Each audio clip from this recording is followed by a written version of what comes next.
Okay. Woo! Welcome to Tales, Tunes, and Tomfoolery, starring Jerry Springer with Jene Galvin and me. I am Maria Corelli. We are recorded live in front of a brilliant studio audience here in Folk School Coffee Parlor of Ludlow, Kentucky. Now here he is, ladies and gentlemen, Jerry Springer. Thank you. Whoa! Thank you. Thank you. Every day. Sit down. We went on space. Yes. And it Park. It's almost impossible to park here. It gets, That's why you got to come early. Well, that's why I was very sad to hear that the Ludlow City Bus Company failed. I'm not going to try to sugarcoat it. It failed as my entrepreneurial venture, but it what allowed things to move a little more easily around Ludlow. What do you mean, that it had no customers, or they couldn't find anyone to be a no driver? riders in the bus There were company. no with no riders. riders. It will It not won't, stand. it won't work. Yeah. Maria Corelli was here for Give Maria. it Maria! Woo! A new addition to our podcast. It's not her first night. She's done some other episodes Yes. with us, but she wasn't here for the last couple of episodes. Which is a great way to start. Well, when we hired her, she Yeah. said, "Hey, look, She I said ahead want of to do time. this. I love this, but But I can't ever come. I know." But otherwise, her resume was just perfect. She didn't say that, but Yeah. she did say, "Hey, I've got a trip planned to Mexico," and first of all, I want to ask you a couple things about Mexico. And Maria, for people who don't know, she is a singer-songwriter, and she's a bunch of things, but she is a singer-songwriter. So she's out touring plenty, and I'm going to ask you pretty regularly, where are you these days? Because some people in this region, and sometimes you get across country and all over the place. You went to Mexico, and it was basically a vacation. You have gone down there for a music festival, I know, another time. Yeah, so I've toured down there before for a festival. And that was in the Baja? Yeah, in Todos Santos, which is the tip of the Baja Peninsula. Yeah. Okay. And I was in Cabo. Yeah, and you made some crack so like you that you went to that the Baja is like rich people's place. I went to the Baja. I went to San Felipe about halfway down the Baja. Little fishing village, wonderful by the way. I recommend it. Wasn't it rich people? I'm sure it's very nice. Yeah. Cabo was over the top. It was over. I will say even you felt ashamed. It was over the top. We stayed at a place where they don't even put the name of it. This is true on the gate. It's just so if you don't have a reservation there. Don't go there. You don't know. You Maria wouldn't know. and I are not going in. No, there's no way. We don't even know where the hell that is. Don't We don't know even how to get in. think about it. I think I know where that is. Yeah. Hey. Oh, and you get your own villa, and you get That's your own. obnoxious. And it really is. And That's you like your own butler and your own chef and you have your own pool. That's Oh yeah, I've been there. Yeah, sure. Yeah. How long did it take you to clean the pool? Oh, how rude! Why would I say I'm something learning like that? His humor is actually mean. So mean-spirited. Hey, Maria, Yeah. where this go round? Where were you? You were in Oaxaca. Yeah. So a couple friends and I, we all enjoy traveling. Yep. And so, as you said, this was more of kind of a trip for pleasure instead of touring. Other for musicians work. though? They weren't. They were other writers though. So we all did a bunch of writing down there. Oh, no it was very kidding. inspirational. Nice. But we decided to take a trip down to Oaxaca, which is pretty much southern Mexico. Yep. And capital of mezcal, capital of mole. Some really incredible food. Some of the world's best food is down there. And You haven't gained a pound. oh well, thank you, Jerry. I love Appreciate it. Mexico is so cool, isn't it? It is. Yeah, and it Really was a cool. And you know how to climb walls. No, she's a rock climber, so you could get back. I got over it pretty easy. Yeah. Yeah, but Day of the Dead, Dia de los Muertos, was down there, so we kind of went down there for that celebration. nice. So Nice. just the streets are filled with people in costumes with No kidding. faces So painted it's- with a sugar. No kidding. It's a big skull. deal festival. Yeah, for- it's huge, just like all day long and all night long. Bands playing wow. traditional. That's what took you down there music. for that yeah, festival? So we went down there to celebrate that, and I remember there was just one point where we were all three of us just standing holding hands, and it was raining, and the whole streets were just packed, and everyone Even though was dancing. raining, packed with Yeah. people. Yeah, and packed just with partying. people partying, like some of the scariest costumes you'll ever see, some of the most beautiful dressed up women ever. It was a whole mix of people. Very cool. Did you go down to the beach area as well, did you say? Yeah, Where was so that? we rented a car and drove it about 6 hours through a really Was it- terrifying mountain pass. Was it unlimited mileage? I went. It's an idea whose time is coming. Not quite here yet, but it's coming. But yeah, that was Is down that to- in the Yucatan area where you went to the beach? Was that like near Cozumel and Isla Mujeres and Cancun and all that stuff, or a different part? It was pretty much straight south of Oaxaca. So Oaxaca's almost the southernmost of Mexico, and then 6 hour drive, and then we were on the beach. Beautiful so the beaches? Pacific. Beautiful, really scary waves though. Oh, no kidding. Not a big swimming Ah, place. okay. But yeah, again, some of the best seafood and the culture is just so Yeah, the culture's- incredible down there. Yeah, it's a very, very cool country. It's kind of underutilized for people who want to travel out of the country and people who go to Asia or Europe or various places. Mexico, in the early part of my marriage, I'll get that, Gene. Oh, Gene's phone rang. hello. He took the call. Hey, hold on 1 second. Yeah, go ahead. Who is this? Louis Beck. You're on the air. I just put you on speaker and put you on the air of the podcast. How's it going? Are you doing the podcast tonight? Yeah, right now. Well, you're on the air. I just put it on speaker. So Hey, Louis, there's still time for you to hear the rant. everybody, how's everybody doing? Doing Yeah, good. they all I want to hear it. seem to be doing fine. I So, want to, up close and personal. well, you're there. You coming to the show? I didn't know it was tonight. That's how stupid I am. Well, come on over. At least get here for dinner, and you can pay for dinner. All right? Well, I'm glad things haven't changed. We got Ryan Sinclair on from Lexington, Kentucky. Cheers, Ryan Sinclair. Actually, it's actually her third appearance on our podcast. She's now on Louis. She's now on her second solo album, though she's had 3 other albums she's done with her band, and she's got a holiday album out. She's going to do a song from that. It's going to be amazing. Well, I can't wait to hear that. I'm on my way over right now at light speed. I want to see this. Come on. Okay, we'll leave a parking space for you out front. What are you driving? Hey, Louis, what are you driving? The Tesla or the Maserati or the Lamborghini? What are you driving? Oh no, I've dumbed it down a little bit. I'm in my Ferrari. Loser. Come on over, I Louis. can't tell if he's joking or not. Hey, we got a seat for you right up front here. Yeah, we got you set up. See ya. You know, when you do, I'm a broadcast professional, by the way. Yeah, we could tell.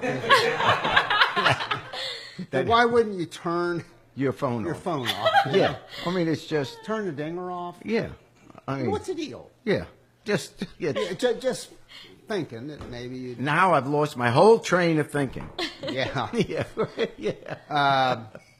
Anyway, Yes. Mexico's cool. Yeah, And so hey, beautiful. quick last question. I want to ask Jerry something on the political side of this. Where are you touring next? Where are you headed in this region? So I'm actually releasing an album myself, and Okay. going to be touring on it this summer. So Super. all over Promoting your regionally. album, Yes. which will come out this spring and summer, you're saying? Yeah. Oh, that's Okay. great. So there'll be more weeks that you'll miss. Man, where did you find her, Gene? It's all part of the deal. No. If you want the best, you want the best, You gotta be you able gotta to- take the rest. Yeah. No, that's cool. So, That's great. Yeah, I'm excited. All right. Wanted to ask you, Jerry. I mean, it's hard. It's just crazy, and it's almost hard to explain this. But the president kicked out a reporter from a major network, that being CNN, for asking too many questions. Basically, Yeah. They said one. They first said it was some other thing. He got physical with an intern, pushed her away when she tried to take a mic. Saturday Night did a hilarious bit on that. Oh, did you see? It was wonderful. It was hilarious. Wonderful. Showing that poor young woman who had the role of reaching in to grab the mic, and they had her down. Anyway, so they took away his credential, his so-called hard pass, so he can't even get on property to do his job. What's your take on that? Well, unless you're listening tonight to this live, by the time you hear this, the situation may have changed. But what it's been originally is, as you just said, Gene, the president was in the White House press room and taking questions from all the reporters there. And Jim Acasta, who is a reporter with CNN, and a very tough reporter, asks tough questions, and has been on Trump quite a bit.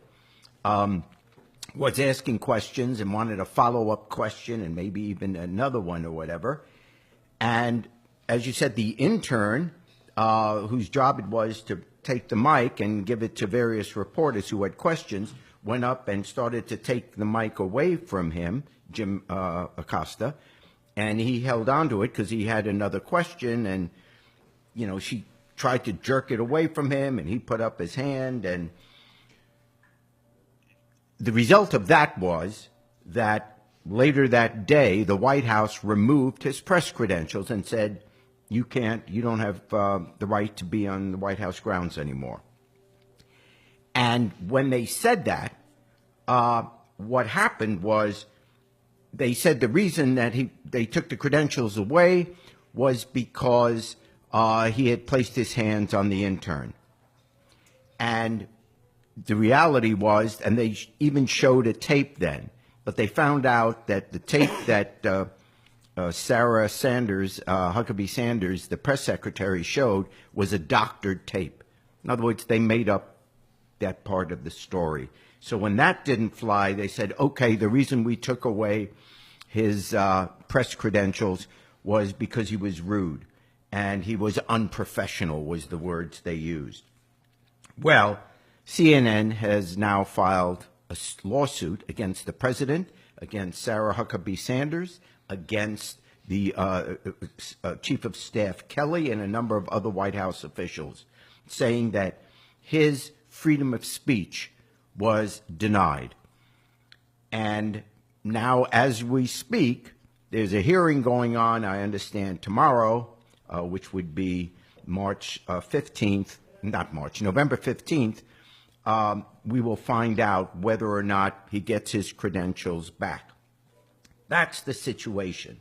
CNN is suing because they say it's a violation of his freedom of the press, and they seek a restraining order on that decision.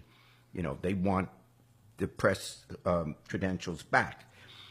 All the other networks, including, by the way, and I never thought I would say this, hats off to Fox News. Fox News has joined CNN and in the lawsuit with filing an amicus brief, that's a friend of the court, on the side of CNN, saying the White House should have no authority to take away a press credential, unless it has to do with security. If there's a physical danger to the president or who's ever up there or to someone in the White House, then they can remove the person. But if you have an open place to have a press conference, the courts have held in the past, and it certainly is tradition, that they're not allowed to withhold the credentials of any one reporter or any one media outlet, any one newspaper or television station, because it's not just about that reporter, but look what's at stake here.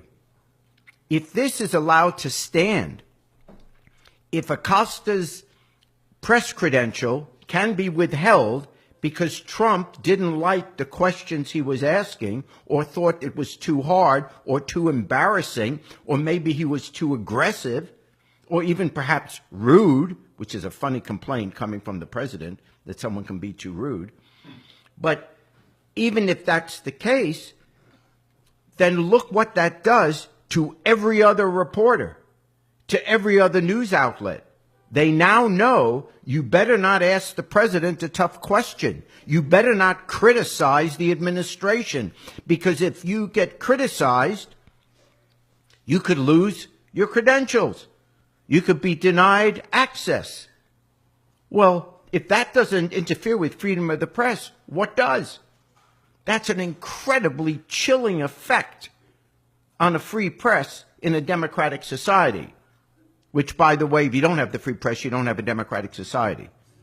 The first thing a dictator ever does upon assuming power and maybe jailing the opponents, if not shooting them, the first thing a dictator does is he takes over the press, takes over the local TV stations, the newspapers, shuts them down. You can't be a dictator if you have an opposing point of view being aired in the public. So this should outrage every American, which is, by the way, why we get Fox News, who obviously is a great supporter of the president. Even Fox News says, whoa, that's a step too far. That's a red line you can't cross. Now, there's a long history of presidents and the press not getting along. I mean, just in the lifetime of Gene and me, we've seen Nixon. And Nixon tried to ban the Washington Post after all the Watergate stuff came out, and the Washington Post being on Nixon's back the whole time with that story. Nixon said to his press secretary, I want no reporter from the Post is allowed on White House grounds. And he said to him, and the reason we know exactly what he said is because they have the tapes, he told Ron Ziegler, the press secretary, he said to Ron, you are fired if there is another Washington Post reporter on the White House grounds. So that's how, now, eventually they had to pull that back, realizing that was a bad strategy. We're supposed to have tension between the Fourth Estate and a government administration. That's the reason it's there. Because if you didn't have that, then the only information we would get about our government is from the government itself. Well, no president is going to stand up and tell us all the things he's doing wrong or anything he might be doing that's shady. You have to have the Fourth Estate. Otherwise, we have no free society. The whole concept of a democracy is that whoever governs with the consent of the governed. That's why we have the vote. So, but you can't have consent if you don't have any information. It's not substantive. It's why a 5-year-old child or a minor can't give consent, let's say in sexual relations. Because a child can't give consent to that. They're not capable yet of giving consent. You have to have substantive knowledge. Well, that's why in the whole society you have to have a free press so that people can get information from all sides and then make their own determination if they consent to have this person govern them. That is the purpose of it's why it's the First Amendment, the freedom of the press, freedom of speech, religion, and press, the First Amendment to the Constitution. And Trump's messing with this. So you say to yourself, look, even if we don't like Trump, and even if we don't like the people around him, certainly there's someone in that White House that knows that this can't stand, that this is so undemocratic. So why is he doing it? Well, he probably knows he can't get away with this. But he doesn't care. Even if he does know, he doesn't care. Why? That's their strategy. Their strategy is to show they want to get into the fight with the press. They want lawsuits against them from the media.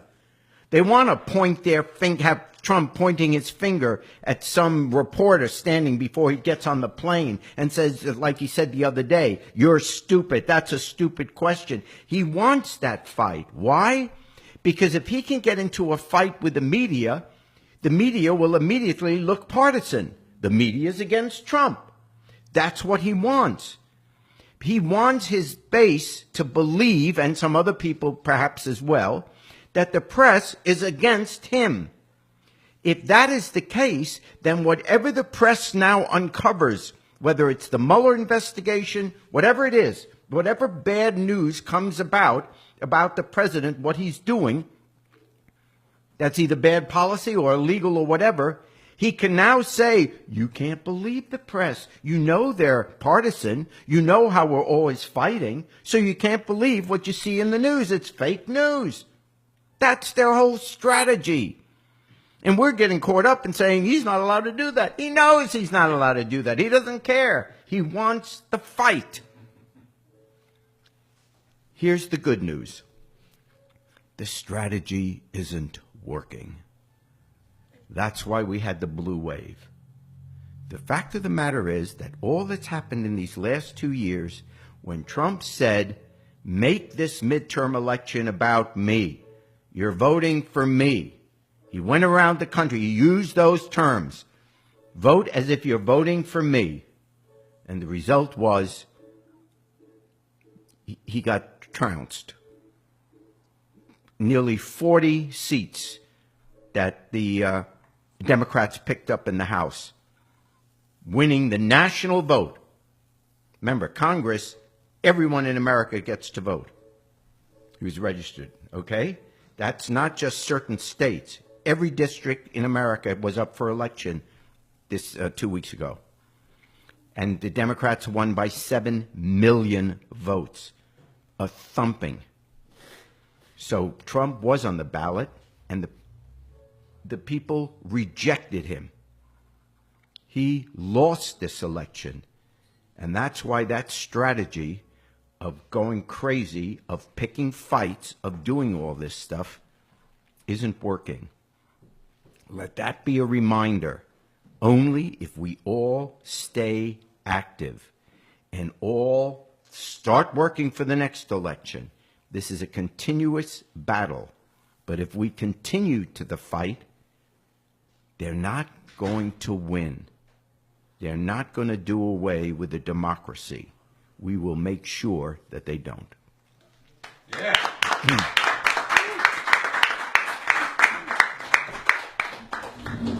All right, ladies and gentlemen, we want to go ahead and bring our musical guest up.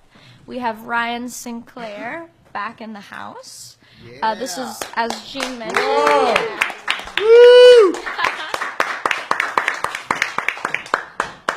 This is going to be her third time on the podcast, and if that is... I think that sets a record. I think it sets a record, and it says how much we love her. She's such a powerhouse, and we love hearing her voice. Now, Ryan, I know that you have just released a video, kind of a holiday video, so to say, and we'd love to hear a little bit about that if you want to talk to us about what that's about, and this record coming up too. Yeah, I recorded a Christmas EP called Marshmallow World, and it was just a super fun process to record that. I've always wanted to record holiday music, and so it was really fun. Great. Sounds awesome. So what song are you going to play for us now? We'd love to hear one. We're going to do Santa, How You Getting in My House. Okay. Is that right? Is that right? Oh, okay. Whichever one you want to do. I was thinking about the video. Sorry. We want to hear them all. All right. Well, this is Let the Light In.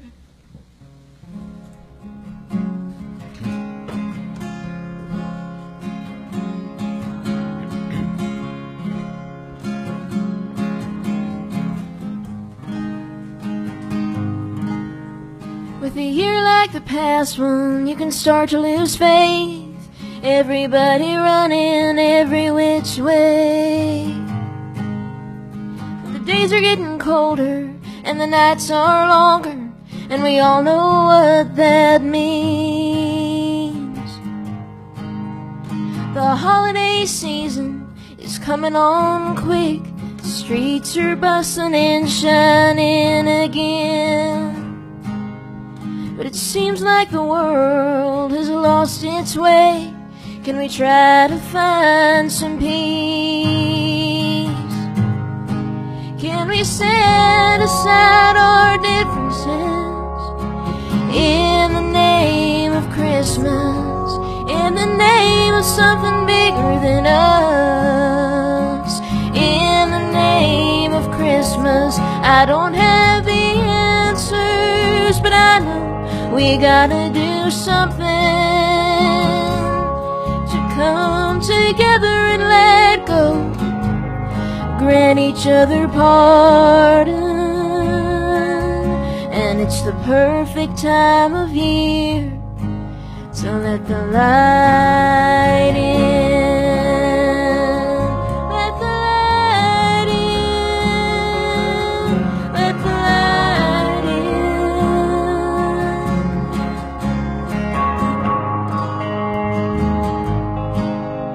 All the children are laughing down the bright shining streets, skating and dancing like a snow globe dream. Everybody's home with family and everything's familiar, like nothing has ever changed. We've been fighting life's battles, just making it through. It's time to gather together and heal our wounds. We got a long road ahead in the coming year. Here's to all it'll bring. Can we set aside our differences in the name of Christmas, in the name of something bigger than us, in the name of Christmas? I don't have the answers, but I know we gotta do something, we gotta do something to come together and let go, grant each other pardon, and it's the perfect time of year to let the light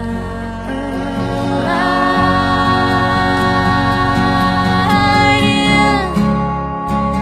Let the light in, let the light in. Let the light in. Let the light in, let the light in.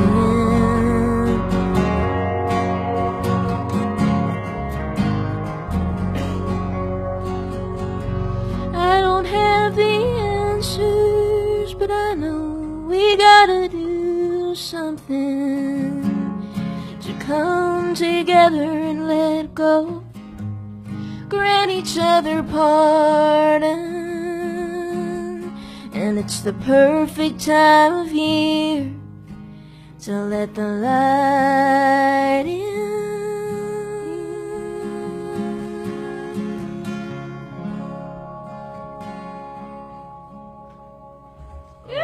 Bravo!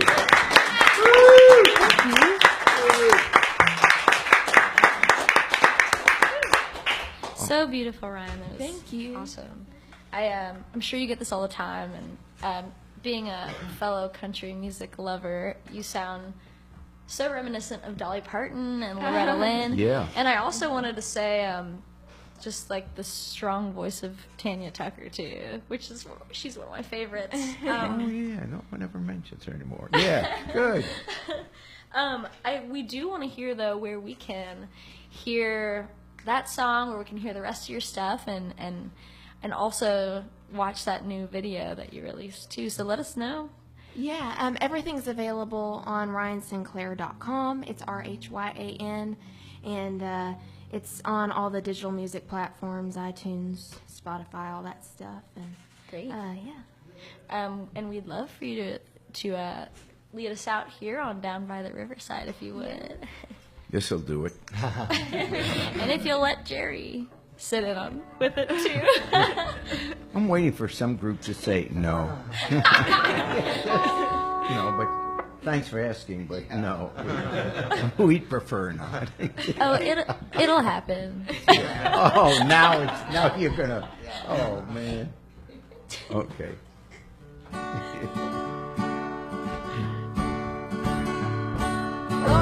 down my burden, down by the riverside, down by the riverside, down by the riverside. Gonna lay down my burden, down by the riverside. Study war no more. I ain't Gonna study war no more. Ain't gonna study war no more. Ain't gonna study war no more.